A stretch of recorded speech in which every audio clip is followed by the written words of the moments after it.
በቅድሚያም እንኳን ለስቅለት በዓል አደረሳችሁ እያልን መልካም ምኞታችንን የምንገልጽላችሁ በመላው ዓለም የምትገኙ የጣና ቴሌቪዥን ክቡራን ቤተሰቦቻችን እንደምንዋላችሁ አክብሮታዊ ሰላምታችንን እያስቀደምን የሚያዝያ 2 ቀን 2018 ዓ.ም ዕለተ ስቅለት ዜናችንን ከጣና ቴሌቪዥን ይዘንላችሁ ቀርበናል።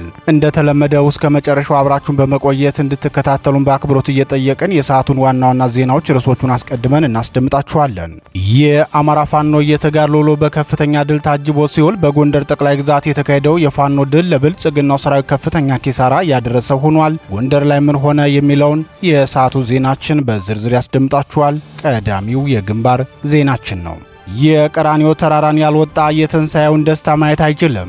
ጌቴሴማኒያና ደብረ ዘይት የመከራው መጀመሪያ እንጂ የፈተናው መጨረሻዎች አይደሉም። በአማራ ሕዝብ የሉና ትግል ጉዞም የእስካሁኑ ጉዞ ላይ ተሳትፎ ያደረጉ ሁሉ ገና የመከራውን ጉዞ መጨረሻ ለማየት ማለፍ የሚገባቸውን ሁሉ በጽናት ማለፍ እንዳለባቸው ይታመናል።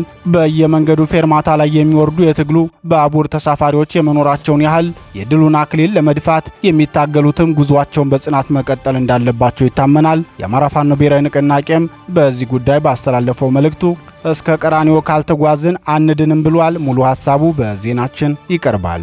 የኢትዮጵያ መከራ ምንጩም ሆነ የመከራው ከማሪ የብልጽግናው ስርዓት መሆኑን አንድ ዓለም አቀፍ ጥናት አጋልጧል። በምን ጉዳይ ሪፖርቱ ሊወጣ ቻለ የሚለውንና ዝርዝር ዘገባውን በዜናችን ይደመጣል።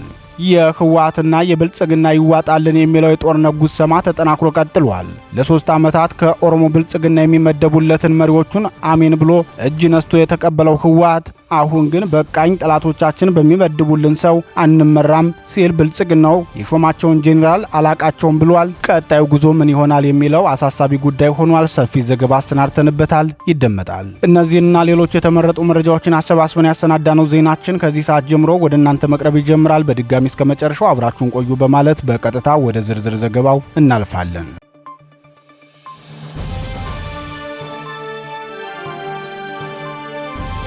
35 የጠላት ጦር ተመቷል። ፋኖ ተከታታይ በድል የታጀቡ ውጊያዎችን እያደረገ ያለው የአማራ ፋኖ ብሔራዊ ንቅናቄ ጎንደር ጠቅላይ ግዛት በላይ ዘለቀ ዕዝ በዛሬው ተጋድሎም 35 የብልጽግናን ሰራዊት ከጥቅም ውጭ ማድረጉን አስታውቋል።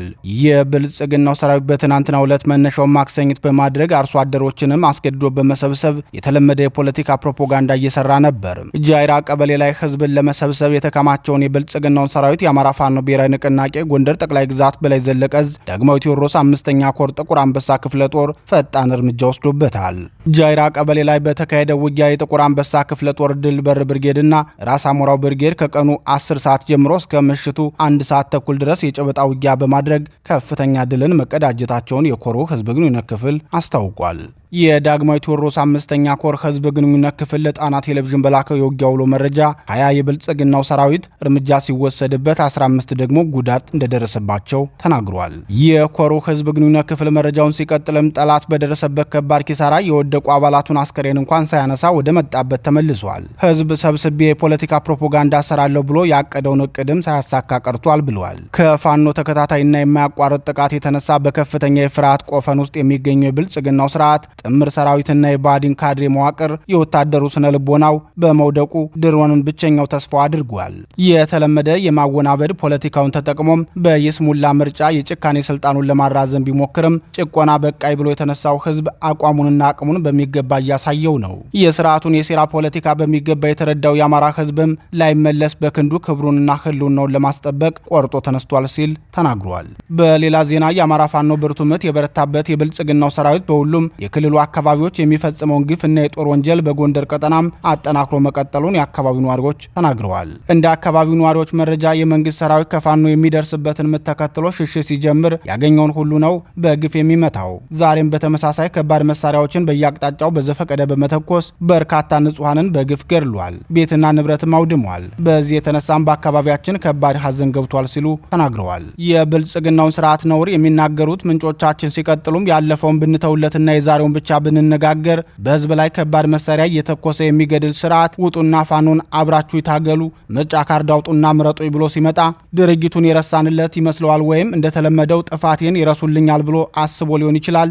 ነገር ግን በዚህ ሰዓት የኛ አቋም በምርጫ ለሌላ 5 ዓመት ህዝብን የመግደያ ጊዜ እንዲያገኝ አንተባበረውም ብለዋል።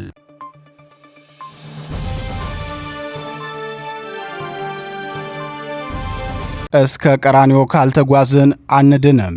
ፋኖ የአማራ ፋኖ ብሔራዊ ንቅናቄ የስቅለት በዓልን አስመልክቶ ባስተላለፈው ወቅታዊ መልእክት ትግላችን እስከ ቀራኒዮ ጸንቶ መጓዝን የሚጠይቅ እንጂ በየመንገዱ በመውረድ የሚበተን አይደለም ብለዋል። አፋብን የስቅለት በዓል የሚያስተምረን ጽናትና ለዓላማ መሞት ያለውን ትልቅ ትርጉም ነው ሲል ለክርስትና ሃይማኖት ተከታዮች ባስተላለፈው የእንኳን አደረሳችሁ መልእክቱ ሲቀጥልም ጌታችን ኢየሱስ ክርስቶስ ስለ እውነትና ስለ ሰው ልጆች ፍቅር ሲል እስከ ቀራኒዮ እንደተጓዘ ሁሉ የአማራን ሕዝብ ክብርና ህልውና ለማስጠበቅ የተጀመረው ጉዞ የተጸነሰውን በመንገዳችን በድንገት በተቀላቀሉና እየወረዱ ባሉት ይሁዳዎች ሳይሆን ውድ ሕይወታቸውን ለመክፈል በማይሰስቱ በቁርጠኛ ልጆቹ ልብ እስከ ቀራኒዮ ለመጓዝ የተቆረጠ የማያወላውል ጉዞ ነው ሲል ገልጿል። የአማራ ፋኖ ብሔራዊ ንቅናቄ መልእክቱን አክሎም ስቃይና መከራ ለክብር፣ ሞት ደግሞ ለትንሣኤ መንገድ እንደሆኑ ሁሉ ዛሬ የምናልፍበት መከራና የምንከፍለው መስዋዕትነትም ለታላቅ ድልና ለህዝባችን ሰላም መሰረት መሆኑ አይቀሬ መሆኑን በማመን ነው። የአማራ ፋኖ ብሔራዊ ንቅናቄ አመራሮችና መላው የሰራዊት አባላትም ይህ ጉዞ የህዝባችንን ነጻነትና ደህንነት እስኪያረጋግጥ ድረስ በጽናትና በሙሉ ልብ ለማስቀጠል በዚህ ለመላው የሰው ልጆች ሲባል ዋጋ በተከፈለበት ቀን በድጋሚ ቃል እንገባለን። በዓሉን ስናከብር ለአማራ ህዝብ ህልውና ሲሉ ውድ ህይወታቸውን የገበሩ ጀግኖቻችንን እና በየበረሃው ደማቸውን ያፈሰሱ ልጆቻችንን ቤተሰቦች በመጠየቅና በመደገፍ በማንነታቸው ምክንያት ከቀያቸው ተፈናቅለው በችግርና በስደት የሚገኙ ወገኖቻችንን በማሰብ አማራነት ወንጀል ተደርጎባቸውና በፖለቲካ አመለካከታቸው ምክንያት በየእስር ቤቱ የሚማቀቁ የህዝብ ልጆችንና ቤተሰቦቻቸውን በማስታወስ ድምጽ በመሆንና በመጠየቅ ከጎናቸው መሆናችንን በማሳየት እንዲሆን ጥሪ እናቀርባለን ሲል መልእክቱን አስተላልፏል። የትንሣኤው እውነት የተገለጸው በቀራኒዮ መስቀል እንጂ በጌቴ ሰማንያው አትክልት ቦታ ወይም በደብረ ዘይት ተራራ አለመሆኑን የሚያስታውሱት የአማራ ህዝብ የህልውና ትግል ባለቤቶች የአማራ ህዝብ የህልውና ትግል በድል የሚጠናቀቀውና የህዝብ ህልውናም የሚከበረው ፋኖ እስከ መጨረሻው በሚያደርገው ትግል መሆኑን በአጽንኦት ተናግረዋል። የአማራ ህዝብም ቢሆን ተገዶ የገባበትን የህልውና ትግል በባለቤትነት ጠብቆና ታጋዩንም እየደገፈ ለድሉ የሚያደርገውን ጉዞ እንዲያበረታታ ፋኖ ጥሪ አቅርቧል። የአማራ ህዝብ ከፍተኛ መስዋዕትነት እየከፈለበት ባለው በዚህ የህልውና ትግል ላይ ከትግሉ ሀዲድ በተለያየ መንገድ የሚወጡ ታጋዮች መኖራቸው የሚጠበቅ ቢሆንም የፋኖ መሪዎችም ቢሆኑ የትግሉን መስመር ማጥራት፣ የውስጥ ዲሞክራሲ ባህልን ማጎልበት፣ የጠላት ልየታና የወዳጅ ኃይል አጋርነት ምርጫን በተመለከተ ሊሰሯቸው የሚገቡ ሰፊ ስራዎች መኖራቸውን ተንታኞች ይናገራሉ። የትጥቅ ትግል በብዙ ፈተናዎችና ውስብስብ ሁኔታዎች የሚያልፍ መሆኑን የሚናገሩት የፖለቲካ ተንታኞች በዚህ ሰዓት የብልጽግናው ስርዓት በመላው አገሪቱ ቅቡልነቱ መጥፋቱን ፋኖ በሚገባ ሊጠቀምበት እንደሚገባም አሳስበዋል። ፋኖም በዚህ ጉዳይ በሰጠው አስተያየት የምንድነው እስከ ቀራኒዮ ስንጸና ብቻ ነው፣ ቀራኒዮን ያላየ ትንሣኤውን አያየውም ብለዋል።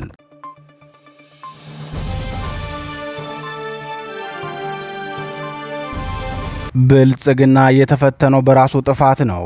ሪፖርት የኢራኑ ጦርነት በርካታ ቀውሶችን በዓለም ዙሪያ መፍጠሩ የሚታወቅ ሲሆን በተለይም የነዳጅ እጥረት ያሳደረው ተጽዕኖ ተወዳዳሪ አልተገኘለትም።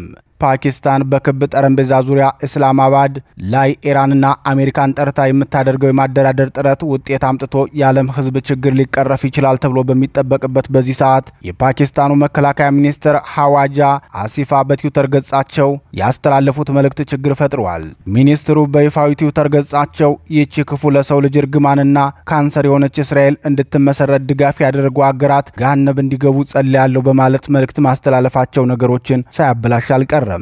የፓኪስታኑ መከላከያ ሚኒስተር በዚሁ ተንኳሽና የዓለም ችግር አባባሽ መልእክታቸው እስራኤል የተመሰረተችው አውሮፓውያን ከአይሁዶች ለመገላገል በወሰዱት እርምጃ በፍልስጤም መሬት ላይ ነው። በኢስላማባድ የሰላም ንግግር እየተካሄደ ባለበት በዚህ ወቅት እስራኤል በሊባኖስ የዘር ማጥፋት እየፈጸመች ነው። ከጋዛና ከኢራን ቀጥሎ አሁን በሊባኖስ የሚፈሰው ደም ሳይገታ ቀጥሏል። ይህንን ካንሰር የሆነ መንግስት የፈጠሩ አካላት በገሃነመ እሳት እንደሚቃጠሉ ተስፋ አደርጋለሁ፣ እጸልያለሁም ሲሉ ነበር መልእክት ያስተላለፉት። ይህ አደገኛና ከፍተኛ የጥላቻ ንግግር የታጨቀበት የሚኒስትሩ መልእክት እንደሚጠበቀው ከቴል አቪቭ ፈጣንና በቁጣ የተሞላ ምላሽ ተሰጥቶታል። እስራኤል ተጥፋ የሚለው ጥሪ እጅግ አስነዋሪ ነው። ይህ ከየትኛውም መንግስት በተለይም ደግሞ ገለልተኛ የሰላም አሸማጋይ ነኝ ከሚል አካል የሚጠበቅ መግለጫ አይደለም ሲል የእስራኤል ጠቅላይ ሚኒስትር ጽህፈት ቤት የገለጸ ሲሆን የውጭ ጉዳይ ሚኒስትሩ ጌዲዮን ሳር በበኩላቸው ግልጽ የአይሁድ ጥላቻ የታየበት ንግግር ነው፣ የአይሁድ መንግስትን ካንሰር አሰር ብሎ መጥራት ሀገሪቱ እንድትጠፋ ጥሪ ከማቅረብ ተለይቶ አይታይም። እስራኤል ደግሞ መጥፋቷን ከሚመኙ አሸባሪዎች ራሷን የመከላከል መብቷ የተጠበቀ ነው በማለት በቁጣ ተናግረዋል። የዓለም ትኩሳት ምንጭ የሆነው የኢራኑ ጦርነት በዚህ መልኩ በውዝግብ በተስፋ በስጋትና በውጥረት ላይ ባለበት ሰዓት አንድ ከፍተኛ ተቋም ባወጣው ሪፖርት ደግሞ ኢትዮጵያ በነዳጅ እጥረት የምትቸገረው የአገሪቱ መንግስት በፈጠረው ችግር ምክንያት ነው ብለዋል።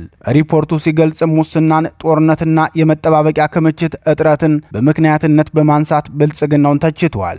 በመካከለኛው ምስራቅ የሚቀሰቀስ ሰው ሰራሽና የተፈጥሮ ቀውስ በቀዳሚነት የሚያመጣው አሉታዊ ጫና በነዳጅ ግብይትና በባህር ደህንነት ላይ ነው። የኢራኑ ጦርነትም በዓለም ዙሪያ የነዳጅና ጋዝ ቀውስ ያስከተለ ሲሆን በቀጠናው ነዳጅ አምራችና ላኪ ሀገራት ሆርሙዝ ሰርጥን ኢራን ከዘጋች ወዲህ አብዛኛውን የነዳጅ ምርታቸውን ለዓለም አቀፍ ገበያ ማቅረብ አልቻሉም። ጦርነቱ ከተቀሰቀሰ ወዲህ በዓለም አቀፍ ገበያ የነዳጅ ዋጋ በበርሜል በ50 በመቶ ጨምሯል። የነዳጅ ዋጋ መጨመርና የአቅርቦት ሰንሰለቱ መስተጓጎሉ በተለይም የምግብ ሸቀጦችና የማዳበሪያ ዋጋ እንዲያሸቅብ አድርጓል። የአፍሪካ ልማት ባንክና አጋሮቹ ባወጡት ሪፖርት 29 የአፍሪካ ሀገራት በነዳጅ ቀውስ ሳቢያ የመገባበያ ገንዘባቸው ማሽቆልቆል ገጥሞታል። ሴኔጋል፣ ሱዳንና ጋምቢያ የሀገራቸውን የውጭ ምንዛሬ ተቀማጭ አቅም እያሟጠጡ ነው ብለዋል። ሪፖርቱ አክሎም 40 የአፍሪካ ሀገራት ከውጭ የሚያስገቡት ነዳጅ ላይ ጥገኛ ናቸው። የምስራቅ አፍሪካ ሀገራት ደግሞ በዋናነት በባህረ ሰላጤው ሀገራት ነዳጅና ጋዝ ላይ ጥገኛ መሆናቸው፣ የነዳጅ ስትራቴጂክ መጠባበቂያቸው አነስተኛነትና የቁጥጥር ስርዓታቸው መላላት የዓለም አቀፍ የነዳጅ ገበያ ሲናጋ ጫናው ወዲያውኑ ያርፍባቸዋል። ዓለም አቀፉ የኤነርጂ ኤጀንሲ ነዳጅ ከውጭ የሚያስገቡ ሀገራት በትንሹ የ90 ቀናት የፔትሮሊየም ስትራቴጂ መጠባበቂያ መያዝ እንዳለባቸው ቢመከርም አብዛኞቹ የአንድ ወር እንኳን መጠባበቂያ የሚይዙ አይደሉም ብለዋል። የኢትዮጵያ የነዳጅ መጠባበቂያ ክምችትን በተመለከተ የጣና ቴሌቪዥን ምንጮች ሲናገሩ በኢህአዴግ ዘመን ድጎማው ሳይነሳ ዝቅተኛ እስከ 45 ቀን የሚቆይ መጠባበቂያ ክምችት ነበር። በ2013 ዓ.ም ህወሓት ጦርነቱን ከቀሰቀሰ በኋላ ግን የመጠባበቂያ ነዳጅ ክምችት ከ15 ቀን በታች ሆኗል ሲሉ ተናግረዋል። ነዳጅን በብዛት ገዝቶ የአደጋ ጊዜ መጠባበቂያ ክምችትን ማሳደግ ተገቢ ቢሆንም መንግስት ትኩረቱ ጦርነት ላይ ስለነበረ ይህን ማድረግ አልቻለም የሚሉት የጣና ቴሌቪዥን ምንጮች አሁን የተከሰተው ችግር ከመፈጠሩ በፊትም ቢሆን የነዳጅ ጉዳይ የአገሪቱ ከባድ ስጋት ነበር። የኢራኑ ጦርነት ባይነሳም የነዳጅ ቀውሱ አገራዊ ቀውስ ለመሆን በቋፍ ላይ እንደነበረ የምናውቀው እኛ በዘርፉና በተቋም ውስጥ ያለን ሰዎች ብቻ ነን ብለዋል። በዚህ ጉዳይ የተለያዩ አገራትን ተሞክሮ በማንሳት ሪፖርታጅ ያዘጋጀው ዋዜማ ሬዲዮ የኢትዮጵያን ሁኔታ ሲገልጸው ከምስራቅ አፍሪካ ሀገራት የከፋ የነዳጅ እጥረትንና የዋጋ ጭማሪን ለማስቀረት ጠበቅ ያሉ አስተዳደራዊ እርምጃዎች የወሰደችው ኢትዮጵያ ናት ሲል ይገልጻል። የብልጽግናው መንግስት የወሰደውን የመፍትሄ ሐሳብ ሲያስቀምጥም ህዝቡ የእግር ጉዞ እንዲለምድ መንግስት መክሯል። አንዳንድ የመንግስት የልማት ድርጅቶች ሰራተኞቻቸው በርቀት ስራ እንዲሰሩ፣ ተሽከርካሪዎችን በጋራ እንዲጠቀሙ፣ ለቁልፍ ተልእኮዎች ካልሆነ በስተቀር ተሽከርካሪዎችን እንዳያንቀሳቀሱ ያደረጉ ሲሆን እጅግ አስፈላጊ ላልሆኑ ሰራተኞቻቸውም በግዳጅ የዓመት ረፍት እስከ መስጠት ደርሰዋል። ከነዳጅ ህገወጥ ንግድና ነዳጅ ያላግባብ ከማከማቸት ጋር በተያያዘ የመንግስት ኃላፊዎችን ጨምሮ ከ600 በላይ ግለሰቦች በቁጥጥር ስር ውለዋል ተብሏል። የመካከለኛው ምስራቅ ጦርነት የነዳጅ ዋጋ ጭማሪ ማስከተሉን በመጥቀስ መንግስት በነዳጅ ምርቶች የችርቻሮ ዋጋ ላይ ተጨማሪ አድርጓል ሲል ዘገባውን ያጠናቅቃል። ብልጽግናው የነዳጅ እጥረትን በተመለከተ ቅድሚያ ሊያገኙ ይገባቸዋል ብሎ ፈቃድ የሰጣቸው የደህንነት የመከላከያና የፖሊስ ተቋማት ናቸው ብሎ መወሰኑን ጣና ቴሌቪዥን በማስረጃ አስደግፈን መዘገባችን አይዘነጋም። በአሁኑ ወቅትም የአገሪቱ አብዛኞቹ የነዳጅ ስርጭቶች ወደ አንድ ማዕከል ማለትም ወደ መከላከያ የነዳጅ ዲፖ እየተጓጓዘ መሆኑን ወታደራዊ ምንጮች ተናግረዋል።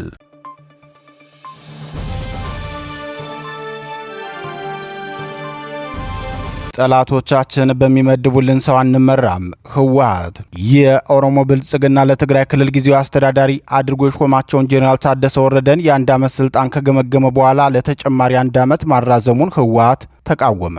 ከዓመት በፊት ጌታቸው ረዳ ተነስተው ጄኔራል ታደሰ ይሾሙልን ብሎ በሊቀመንበሩ በኩል የኦሮሞ ብልጽግናን ጠይቆ ጄኔራሉ የተሾሙለት ህወሓት ከቅርብ ወራት ወዲህ የጄኔራሉን ስልጣን አልቀበልም በማለት ሲያንገራግር መቆየቱ ይታወቃል። ጄኔራል ታደሰ ወረደ ከዚህ በላይ በኃላፊነት መቆየት አልፈልግም ብለዋል እየተባለ በደጋፊ አክቲቪስቶቻቸው ሲነገርላቸው ቢቆይም የብልጽግናው ሊቀመንበር ለተጨማሪ 1 ዓመት ክልሉን እንድታስተዳድር አዘናል ተብለው ሲነገራቸው ትዕዛዙንና ሹመቱን ተቀብለው ለ1 ዓመት አስተዳዳሪነት ወደ መቀሌ ተመልሰዋል። ብለዋል። ጄኔራል ታደሰ ከስልጣን እንደሚነሱ እርግጠኛ የነበረው ህወሓት በጄኔራሉ ምትክ አቶ አማኑኤል አሰፋን ሾሟቸው የነበረ ሲሆን በአቶ አማኑኤል አሰፋ ላይም የበላይ ተቆጣጣሪ ኮሚቴ አዋቅሮ እንደነበር አስታውቋል።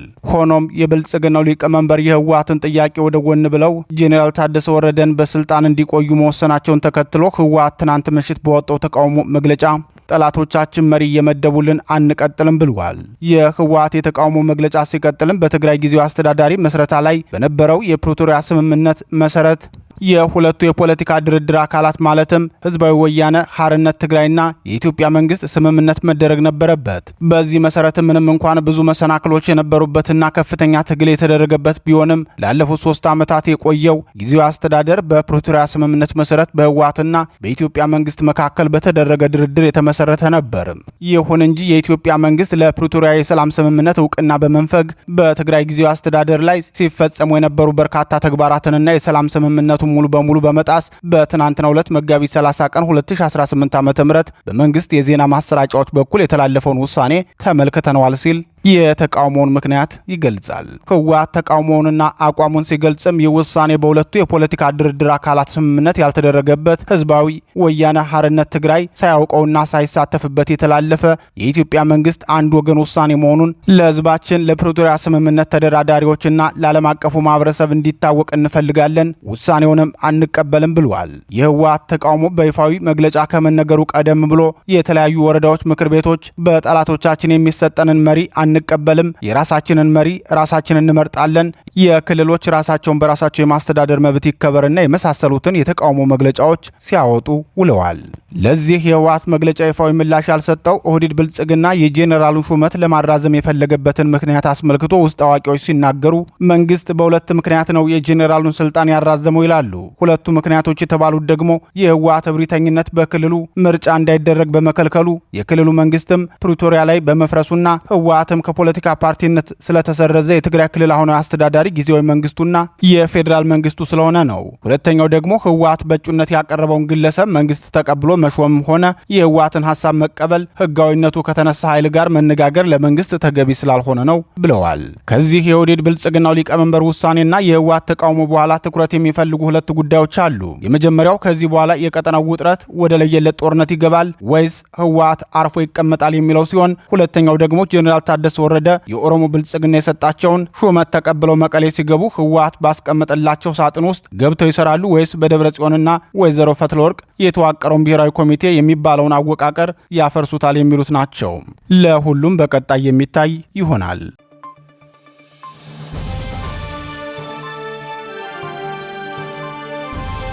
ክቡራትና ክቡራን የጣና ቴሌቪዥን ደጋፊዎች የአማራ ህዝብን ትግል ማዕከል በማድረግ ውግንናውን ለአማራ ህዝብ ማዕከላዊ ኮዝ ዘላቂ ጥቅምና የተቆጠሩ ጥያቄዎች ያደረገው ጣና ቴሌቪዥን ትግሉ የገጠመውን የስትራቴጂክ አመራር ክፍተት እንዲሞላ ህዝባዊ መሰረቱን አስጠብቆ እንዲቀጥል በማድረግና ሚዛናዊ የመረጃ ተደራሽነትን በጥራት በፍጥነትና በታማኝነት እያቀረበ የሚገኘውን የጣና ቴሌቪዥንን ለመደገፍ በርካቶች በምን እንደግፍ የሚል ጥያቄ ስታቀርቡልን መቆየታችሁ ይታወቃል።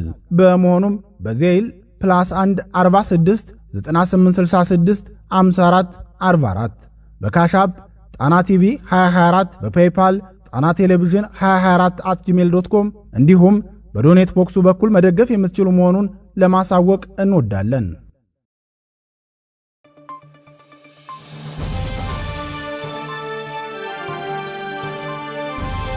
የተወደዳችሁና የተከበራችሁ የጣና ቴሌቪዥን አድማጭ ተመልካቾቻችን የዕለቱ ዜናችን የተከታተላችሁትን ይመስል ነበር። በዚሁ ተሰናበትን። ጤና ይስጥልን።